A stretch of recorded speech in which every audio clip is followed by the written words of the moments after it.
कर रहे हो, ये टिकेगी कि नहीं। मतलब मेरी निकाह पे तो ऐसी ऐसी बातें उठी थी, मैं टिकूंगी कि नहीं, शादी मेरी 6 महीने भी नहीं टिकेगी और मैं वापस वही हो जाऊंगी जो मैं थी। और मैं अल्लाह को यही कहती थी कि अल्लाह मुझे सब्र दे और इन सबको दिखा दे कि ये लोग कितने गलत हैं। और शायद जब वक्त जाएगा और लोग देखेंगे तो शायद अपना नज़रिया बदले। मुझे जो चीज़ से मैं गुजर रही हूँ अभी, और जो तकलीफ चीज़ें सुनकर मुझे हो रही है, लेकिन मेरे कुछ चीज़ को लोगों तक ऐसे पहुँचा कि मेरे बाद आने वाली लड़कियों के लिए आसानी कर दे, ताकि मेरे जैसी जो और लड़कियां हैं वो अपनी ज़िंदगी का रुख बदले। और अनस को देखकर जो लड़के हैं वो ये करने के लिए आगे बढ़े कि हमें लाया गया, इस हमें बातों के लिए तो ना लाया गया है। मैं तो यहाँ बैठ के बड़ी बड़ी बातें कर सकती हूँ, बड़ी बड़ी बातें कर सकती हूँ, लेकिन अगर मैं वो अमल नहीं करती हूँ तो कोई पॉइंट ही नहीं है।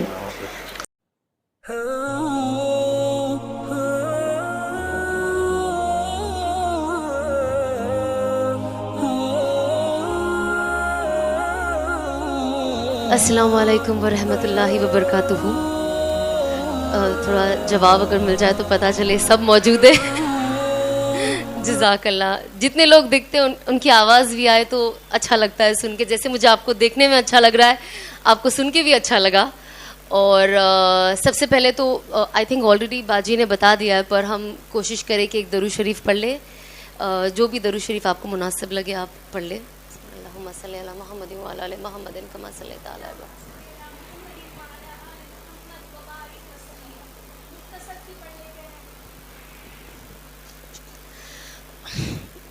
और सबसे पहले बहुत अच्छी बात बाजी ने शुरुआत में की, वो है नीयत करना हर चीज़ से पहले बहुत ज़्यादा ज़रूरी है। आई डोंट थिंक हम में से किसी ने नमाज बिना नीयत के पढ़ी होगी, किसी ने नहीं, राइट। नमाज तो अल्लाह कबूल कर ही लेते हैं ना अगर आप पढ़ लोगे तो। अगर मैं जोहर के वक्त नमाज पढ़ रही हूँ और मैंने नियत नहीं की है तो अल्लाह को तो पता है ना जोहर का वक्त है, लेकिन हम तो भी कहते हैं जोहर, असर, फज्र, मगरिब, इशा।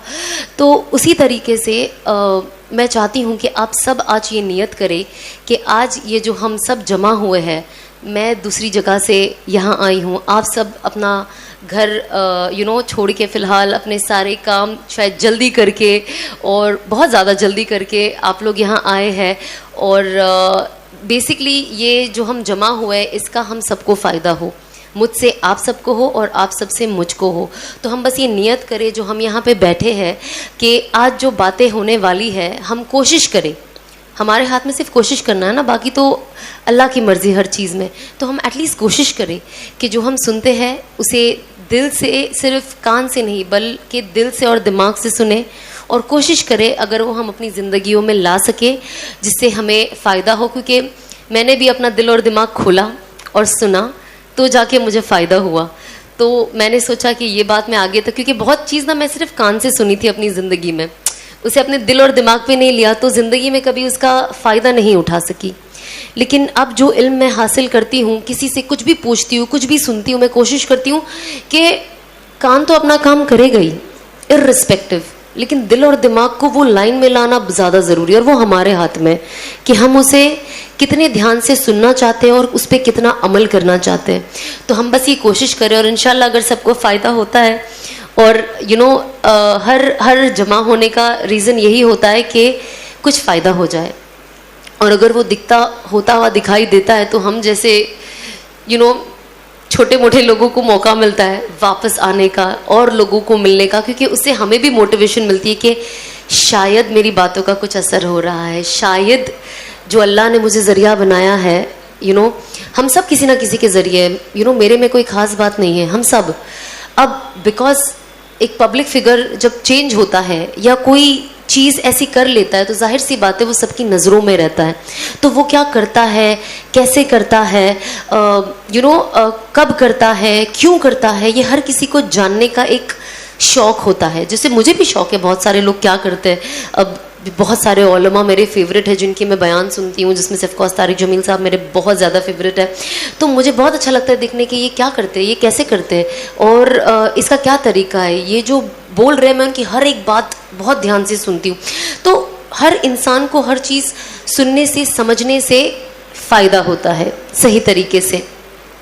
सबसे पहले थैंक यू सो मच आप सबका कि आप सबने मुझे उस लायक समझा कि मैं यहाँ पे आऊँ और आप सबके बीच में बात कर सकूँ, क्योंकि एक वक्त ऐसा था कि मैं खुद अपने आप को कोई लायक नहीं समझती थी। होता है ना, जब इंसान ऐसा लाइफ में अपने आप को देखता है या कोई ऐसा सिचुएशन आता है तो उससे लगता है यार मैं तो कोई लायक ही नहीं हूँ। तो कभी कभी आज जब मैं कुछ चीज़ें देखती हूँ मुझे लगता है कि जो खूबियाँ मैं अपने में नहीं देख पाई वो अल्लाह ने उसको में एक चमक ला दी और आज आप लोग तक वो पहुँचा दी कि आप लोग वो देख पा रहे हो जो एक अरसे तक मैं नहीं देख पाई। तो ये एक चीज़ रियलाइज़ होती है कि सही रास्ते पे चलने से और कुर्बानियाँ देने से, सिर्फ कुर्बानी अपने ज़ात से नहीं, जो कुर्बानी आप बिना कुछ सोचे समझे सिर्फ और सिर्फ अल्लाह को बीच में रख के देते हैं तो अल्लाह उस इंसान को कभी ज़ाया नहीं होने देता। ये सबसे पहले वर्ड्स थे जो मेरे शौहर ने मुझे कहे थे। तो जब उन्होंने मुझे जब ऑफकोर्स दावत का काम शुरू किया था और मुझे जब चीज़ें बताते थे तो हमेशा मुझे एक ही चीज़ कहते थे कि सना अल्लाह तुम्हें कभी ज़ाया नहीं होने देगा और अल्लाह तुमसे बहुत काम लेगा। मुझे आज भी याद है उन्होंने ये चीज़ मुझे 2018 में पहली बार बोली थी जब हम मक्का में मिले थे और मेरा उम्रा हो चुका था माशाल्लाह से और मैं घर वापस लौट रही थी और उस वक्त वो वहीं थे। तो हमारी एक बहुत छोटी सी 2 मिनट की मुलाकात हुई और मैंने ऑफकोर्स उनका नंबर था और जब मैं वापस आई तो मैं उनसे पूछती थी, कोई भी मुझे डाउट होता था तो मैं उनसे पूछती थी। तो उन्होंने ना मुझे बहुत अच्छी उसी वक्त वो बात कही जबकि मेरे अंदर उन्हें कुछ वैसा ज़ाहिर ही नहीं दिखाई दिया। बट होता है ना कुछ इंसान जब हम किसी से मिलते हैं तो वो जैसे बात करता है या जो उसके अखलाक होते हैं और जो उसका तरीका होता है उससे लगता है कि नहीं यार मैं इस इंसान को इतने अच्छे से नहीं जानती या जानता, बट इंसान अच्छा है, कुछ इसके साथ अच्छा हो सकता। तो शायद वो चीज़ मेरे शौहर ने मुझ में उस वक्त दिखी थी जब जाहिर सी बात है तब तो ना कोई शादी की बात थी और ना कभी हमें लगा था कि हम दोनों जुड़ भी सकते हैं। मतलब आज भी लोगों को शौक़ होता है मुझे और अनस को देख के कि हम दोनों की शादी कैसे हो गई, वैसे ही मुझे खुद को शौक़ होता है कि अल्लाह ने, जब भी मैं मेरे हस्बैंड को देखती मुझे लगता है अल्लाह ने कैसा जोड़ा बना दिया ना। मतलब मैं सपने में भी नहीं सोच सकती थी कि मेरी शादी इनसे कभी हो सकती है, क्योंकि हम क्या होता है ना, जैसे दुनिया में हम जीते हैं और जो हमारा जाहिर होता है, क्योंकि लोग भी जाहिर पे इतना ज़्यादा जाते हैं कि उनको जो दिखता है ना ये दोनों ना सही है, साथ में ये दोनों ना गलत जोड़ी है।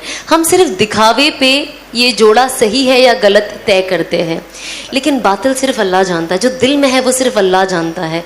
तो अल्लाह ने जाना कि ये दोनों का दिल जुड़ने से शायद कुछ फ़र्क आए, शायद हम आगे जाके कुछ लोगों के लिए खैर कर पाए। बेशक अल्लाह की मर्ज़ी से और हर चीज़ अल्लाह करने वाला है, बट शायद हम वो ज़रिया बन पाए। और आज वो चीज़ देखकर इतनी खुशी होती है कि ये सारी बातें ना मुझे अनस हमेशा बताया करते थे, सना ऐसा होगा और अल्लाह तुमसे बहुत काम लेगा। देखो जुनैद जमशेद साहब से उन्होंने कैसा काम लिया जब उन्होंने अल्लाह के लिए सब कुछ छोड़ दिया। और सबसे बड़े एग्जाम्पल जुनैद जमशेद साहब है हमारे लिए, मरहूम। तो जब उनकी मैं उन्हें पहले से ही बहुत पसंद करती थी और मैं उनका हमेशा वीडियो देखती थी।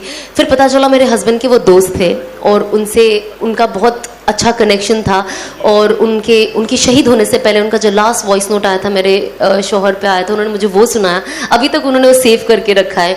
तो जब मैं ये सारी बातें सुनती थी तो मुझे लगता था कि वाकई अल्लाह कुछ भी कर सकते। कौन सोचा होगा कि ये इंसान इतना बदल जाएगा और सब कुछ छोड़ के अल्लाह ने उन्हें इतना कबूल किया कि पूरी दुनिया में आई डोंट थिंक कोई ऐसा मुसलमान है जो उन्हें नहीं जानता है, यू नो। तो मुझे ऐसा लगता था कि अल्लाह अगर मेरे शौहर जो कह रहे सही है ना, तो मुझे भी female version of Junaid Jamshed बना देना और मुझसे भी वैसा ही काम लेना, उससे बढ़ के लेना। क्योंकि हम अल्लाह से मांगते ना तो जितना हो सके उतना मांगे, जितना ज़्यादा हो सके। हम तो छोटे मोटे इंसान हैं तो हमारी दुआएं भी बहुत छोटी मोटी होती है, हमारी चाहत ही छोटी मोटी होती है, पर अल्लाह की ज़ात तो ऐसी है कि आप कहते हैं ना सामने वाले को देखकर मांगा जाता है। जब हम किसी अमीर इंसान से मिलते हैं हम सोचते हैं ना क्या है 500 रुपये का ड्रेस दिया है, 5-10 हज़ार का तो देना चाहिए था ना तुम्हारे रुतबे के हिसाब से। पर जब हम कोई जिसका इनकम इतना अच्छा नहीं होता, वो मुझे 5 रुपए का चिप्स भी दे दे तो मैं खुश हो जाती हूँ कि यार कुछ तो दिया है इसने। तो उसी तरीके से जब हम अल्लाह से मांगते तो अल्लाह का तो अल्लाह की ज़ात के ऊपर कोई ज़ात ही नहीं है, तो हम उनके रुतबे के हिसाब से मांगे ना। अगर हम हमारे लिए मांग रहे हैं तो मैं कोशिश करती हूँ कि मैं अपनी औकात से बहुत ज़्यादा मांगूँ अल्लाह से क्या पता अल्लाह दे दे। क्योंकि ये चीज़ कहाँ से आई, जब मैं हमेशा ये अपने एक्सपीरियंस शेयर करती हूँ और मैं ये लोगों को इसके लिए बताती हूँ ताकि लोग कभी ना उम्मीद ना हो। होता है ना जब हम दुआ मांगते हैं अल्लाह से, कुछ लोग होते हैं, अब मेरे पास जब से मैं थोड़ा दीनी तरफ मेरा रुझाव बढ़ गया है, जब से मेरी तौबा हुई है, बहुत दीनी बहनों से बात करने का मौका मिलता है और वो अपनी दिल की बात, खुशी गम मुझसे शेयर करते हैं और बहुत अच्छा लगता है वो सुन के। तो बहुत लोग बेचारे लिखते हैं कि मैं 10 साल